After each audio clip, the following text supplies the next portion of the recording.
민주당의 대변인이 김의겸 의원이 잇따라 고발됐습니다. 어제 국민의힘 소속의 서울시 이종배 의원이 김의겸 민주당 의원을 허위사실 유포에 의한 명예훼손 혐의로 고발했습니다. 그런데 시민단체가 지난달 28일 김의겸, 장경태 의원 등 민주당 6명을 허위사실 유포 및 공모 혐의 등으로 또 고발을 했습니다. 김의겸 의원 같은 경우는 연달아 고발이 된 셈입니다. 김의겸 의원이 협업을 했다 라고 언급했던 이 대목이 문제가 되고 있는 것 같습니다. 한번 들어보시죠. 그 두 사람이라는 게 더 탐사라는 저를 지금 스토킹하는 쪽하고 같이 야합해서 말씀하신 거잖아요. 그렇죠?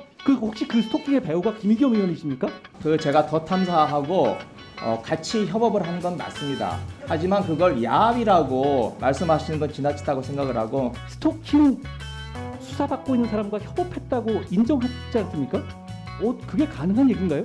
저는 김의겸 의원님께서 저를 미행한 스토커로서 지금 수사 중인 그 더 탐사와 협업하고 있다는 말씀에 대해서 약간 좀 충격을 받았고요. 그렇다면 허위 사실이 보도될 경우 역시 거기에 공모하시는 거가 된다는 걸 분명히 해두고 싶습니다. 그리고 이번 사안의 본질은 국정감사장에서 질문을 던질 수 있느냐 없느냐 하는 문제라고 생각을 합니다. 만일 질문을 못한다면 배지를 떼야 되는 일이죠. 배지를 떼야 하는 일이다. 일단은 고발됐는데, 그런데 김영주 의원님, 네. 그 국회 아니잖아요. 면책 특권이 있지 않습니까? 어떻게 되는 건가요, 그러면? 그러니까 이제 국무상 발언과 관련돼서는 분명한 면책 특권이 있죠. 예. 그런데 이제 본인 스스로가 말을 하기를 협업했다고 하니까 실제로 그 협업한 대상자 자체의 범죄 자체가 예. 말하자면 본인하고 연관됐을 때 네네. 면책특권 바깥쪽의 영역으로 같이 아하. 넘어갈 수 있는 가능성이 있다. 협업이라는 연결고리 때문에 면책특권 밖에 있는 단체의 범죄 행위와 연결이 돼서 따라 들어갈 수 있다. 네. 그래서 오. 그런 부분을 이제 검찰이나 재판부가 어떻게 예. 어떤 제목으로 네. 걸 것인가 이런 건 좀 지켜볼 필요가 그렇군요. 있을 것 같습니다. 자, 그렇다면 서재원 부대변인, 제가 네. 좀 궁금한 것이 김의겸 의원은 이제 협업이라고 발언은 했는데 이게 뭐 실제로 어느 정도의 협업을 코워크를 한 건지, 아니면 그냥 저쪽이 주는 거 그냥 받아서 쓱 보고 문제 있네 하고 그냥 확인 체크 없이 계속 의혹을 제기한 수준인지에 따라서도 좀 달라질 것 같아요. 아니면 공동으로 같이 뭐 발굴을 하고 뭐 이걸 페이퍼를 만든 수준인지, 어떤 협업인지도 좀 되게 중요할 것 같은데요. 그렇죠. 그러니까 김의겸 의원이 협업이란 거에 대해서 앞서 말씀드렸지만 동상이몽처럼 네네. 그 해석하는 게 다른 것 같아요. 이제 김의겸 의원 입장에서는 그 제보의 차원인 것인데, 그 협업이라고 하면 이제 듣기에서는 이것을 조작, 특히 거짓말을 뒤에서 사주한 것까지 들어가지 않냐. 그러면 네네. 이건 어떻게 보면 범죄 행위인 것이죠. 그래서 이 부분 검찰에서 고발이 됐기 때문에 최초에 뭐 저도 그렇고 김의겸 의원도 그렇겠지만 이 첼리스트의 증언 자체가 그냥 허황된 이야기인데, 이게 구체적인 어떤 식당에 어떤 뭐 피아노가 있고, 그리고 또 이세창 총재라는 특정인을 지목하고 이세창 총재가 또 녹취를 통해서 그 자리에 있었다라는 뉘앙스로 오해할 수 있는 사항을 계속 있었고, 실질적으로 그 변호인 측에서, 첼리스트 변호인 측에서는 실질적으로 저녁까지 이세창 총재와 김현장 변호사 한 명과 술을 마신 건 사실이지 않습니까? 그렇다 보니까 이것이 100% 허위다라고 뭐 믿지 못한 상황에서 제보를 받고, 말씀드렸지만 그 제보의 신빙성에 대해서 확인 못한 문제 제기는 할 수 있지만, 협업이라고 해서 김의겸 혹은 민주당이 이 거짓말이라는 것을 뒤에서 사주해서 예. 어떤 한동훈 장관이나 윤석열 대통령을 공격한 것은 아직까지는 아니다라는 말씀을 네. 드리는 겁니다. 이게 발언은 협업이라고 했지만 뭐 네. 잘못은 없다. 자, 이런 겁니다. 뭐 공작을 하거나 배후에 민주당이 있는 건 아니다. 그게 그냥 있으면 범죄 민주당 행위인 속은 것이죠. 거다. 그런 그렇죠. 거죠. 민주당 속은 거다. 그런데 이게 왜 이렇게 확신을 가졌습니까? 왜냐하면 최고위원들이 TF 구성해야 된다고 이재명 대표 있는 최고위 발언에서도 두 분이 말씀을 하셨거든요. 그렇다면 뭔가 강한 확신을 갖고 그런 말씀을 하신 건 아닙니까? 그러니까 이제 첼리스트의 어떻게 보면 단순히 제보만 받았다고 제보나 그런 부분에 저희도 최고위원회에서 틀었을 때 야 이게 분명히 범죄 행위가 아니라 이런 부분에서는 그 증언의 신빙성이 그 당시에는 굉장히 있었죠, 사실은. 왜냐하면 이세상 총재라든지 그 식당의 어떤 묘사 그런 부분에 있었는데 결론적으로는 첼리스트가 어떻게 보면 사실적인 부분 플러스 의견적인 부분 그걸 하다 보니까 예. 이게 사실 이게 민주당 입장에서는 그런 부분에서 이렇게 공식화한 거는 잘못한 것이죠. 예, 왜냐하면 이 검찰 수사 이재명 대표를 향한 검찰 수사를 비판할 때 민주당의 지도부가 진술뿐이다라고 비판했는데 사실은 그 청담동 의혹이야말로 진술뿐인데 거짓말뿐인데 TF까지 만들어야 된다는 최고위 발언이 나왔던 걸 보면 무언가 강한 확신 혹은 근거가 있었던 것 아닌가.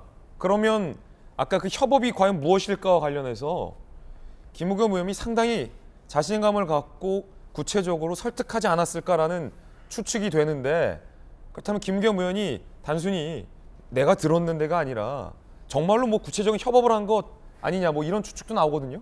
그러니까 말씀드렸지만 그런 리스크 행동에 대한 책임이 이제 돌아오는 시간인 것이잖아요. 그래서 고발이 됐으니까 왜 김우겸 의원이 그런 확신을 가지게 배경이 단순한 그 제보인 것인지 아니면 계속 의혹을 제기했던 뭐 더 이상의 어떤 정보가 있었던 것인지 네. 그 부분이 이제 밝혀질 사항인 것이죠. 그렇죠.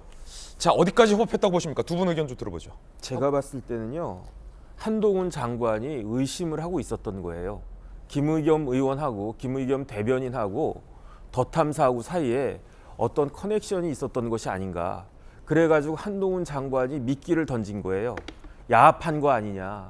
그러니까 김의겸 그 대변인이 만약에 한동훈 장관이 야합한 거 아닙니까가 아니고 뭐 커넥션 있는 거 아닙니까 그랬으면 부인했었을 거예요. 제가 봤을 때. 아니 난 더 탐사랑 관계 없다. 그런데 야합이라는 아주 강한 그 메시지를 갖다 워딩을 딱 하니까 발끈해가지고 내가 무슨 야합을 했냐 나는 협업을 했지 이렇게 이야기한 거거든요. 그런데 법적으로는 야합이나 협업이나 똑같은 말이거든요. 아, 야합과 협업은 법적으로 같다. 똑같은 말이에요. 이게 뭐 그 표현에 좀 그 뭐 다소 그것만 있을 뿐이지 법적으로는 같이 공모해가지고 일을 저질렀다. 똑같이 같은 목적으로 공모해가지고 똑같은 일을 했다라고 하는 게 그게 좀 저속하게 아니면 이렇게 그렇게 이야기하면 야합이고 뭐 그다음에 이제 공식적으로 이야기하면 협업인 거죠. 그러니까 그야말로 이제 그 미끼를 잘못 물은 것이 아닌가 하는 생각이 들고요. 저는 김의겸 의원님이 대변인님이 나름 돌직구예요. 그런데 볼이 빨라요. 그런데 문제는 뭐냐면 제구가 안 돼요. 말을 이렇게 막 센 말을 갖다가 막 돌직구를 막 던지는데 제구가 안 돼가지고 근거가 없어요. 그러니까 어떤 생각이 드냐면은 지금 여당하고 야당이 아주 팽팽해요. 제가 봤을 때는 여당도 그렇고 야당도 그렇고 굉장히 팽팽한데 9회 말 그 이사 후에 7대7에 9회 말 이사 후에 3루인데 김의겸 의원이 자기가 이제 대변인이라고 소방수로 딱 나와가지고 아주 그냥 뭐 150km, 160km 센 볼을 갖다 던졌는데 제구가 안 돼서 폭투가 난 거예요. 그래가지고 8대7로 역전당한 게 한두 번이 아니고 제가 기억하기만 해도 한 너댓 번은 되는 것 같아요. 근데 지금 더 문제는 뭐냐면요. 감독님이 그러면 이제 저 사람 한 번 하고 두 번 하고 그랬으니까 더 이상 쓰면 안 된다라고 해야 되는데 감독님이 자기 일이 더 바빠가지고 지금 뭐 그 경기가 어떻게 되는지 관심이 없는 거예요. 그러니까 저런 사람을 계속 소방수로 쓰고 있는데 저걸 지켜보는 그 민주당 팬들은 얼마나 속이 상할까, 얼마나 그냥 답답할까. 제가 오히려 더 답답할 정도입니다. 정익진 변호사 의견이었습니다. 김병민 비대위원님. 경기가 잘 안 풀리니까 감독의 의중에 대해서 충실하게 수행한 건 아닌가 이런 생각도 드는데요. 일부러 폭투를 던지고 경기를 깽판치게 되는 그런 상황들. 협업에 대한 의미를 얘기하셨는데요. 협업했죠. 제가 봤을 때는. 어떤 의미의 협업이냐면 저 더 탐사라고 하는 곳들이 지지층들은 굉장히 강하게 모여들 수 있지만 공식적인 신뢰를 가질 수 있는 공간은 아니지 않습니까? 근데 국회에서 민주당의 입이라고 하는 대변인이 그 내용을 녹취로 틉니다. 그리고 여기에 대한 힘을 막 실어줘요. 그리고 난 다음 더 탐사에서 유튜브를 바탕으로 그 내용들이 막 일파만파 퍼지니까 그 내용을 지켜본 사람들이 설마 진짜 아니겠어? 라고 얘기하는 사람들이 적지가 않았습니다. 한번 보면 꽤 그럴싸해라고 얘기하는 사람들도 있었고요. 그 다음 이어서 했던 또 다른 협업은 민주당 최고위원회에서 지도부가 저 내용을 틀고 TF까지 언급을 꺼냈으니 나중에 가짜뉴스로 판명이 났음에도 불구하고 이 문제의 핵심인 김의겸 대변인이 지금까지 유지하고 있는 민주당의 모습을 보건데 이거 뭐 다 같이 함께한 건 아니야? 이런 의구심이 들 수밖에 없는 거죠. 가장 기초적인 사실관계는 저 첼리스트로부터 만약 이야기를 김의겸 의원이 들었다면 아 목격했다는 사람의 이야기니까 그거 물어볼 수 있다고 저는 생각합니다. 첼리스트 얘기 들은 게 아니잖아요. 첼리스트 얘기를 들었다라고 하는 제보자의 얘기에 녹취를 일방적으로 받았으면 여기에 대한 의구심을 갖고 첼리스트에 묻는 건 기본일 겁니다. 근데 저 첼리스트 얘기에 따르면 김의겸 대변인은 결국 연락이 오지 않았다는 것이죠. 예. 이런 내용 속에서 의정 활동을 다시 돌아가도 그대로 한다? 제 휴대전화예요. 저도 이제 국민의힘 예. 지도부를 있으니까 민주당 국회의원들 해갖고선 별의별 얘기들이 엄청나게 옵니다. 의혹 제기들. 아, 의혹 제기. 제가 이거 당 그 비대위 지도부 회의할 때마다 가서 이런 심각한 의혹 제기를 받았는데 이거를 국민 여러분 앞에 묻지 않으면 나는 지도부의 책임을 방기하는 겁니다. 그때로 돌아가서 다시 묻겠습니다. 사진도 있고 별게 다 있어요. 아, 사진도 있습니까? 네, 근데 그게 이 사진의 내용을 보면 현실을 연결짓기까지는 너무 먼 거리의 이야기들이 어허. 많이 있기 때문에 있는 그대로 다 얘기하는 것 자체가 사실 대한민국 정치판을 혼탁하게 만드는 일 아니겠습니까? 대한민국 국회의원으로서 잘못한 게 있으면 좀 잘못했다고 책임도 지고 해야 되는데 지금 김의겸 대변인에 대해서 저렇게까지 무방비 상태로 있는 것을 보니까 이재명 대표와 민주당도 이런 김의겸 의원의 생각과 크게 다르지 않구나라고 저는 이렇게 느껴집니다. 예. 여러분들의 의견 전해드렸습니다.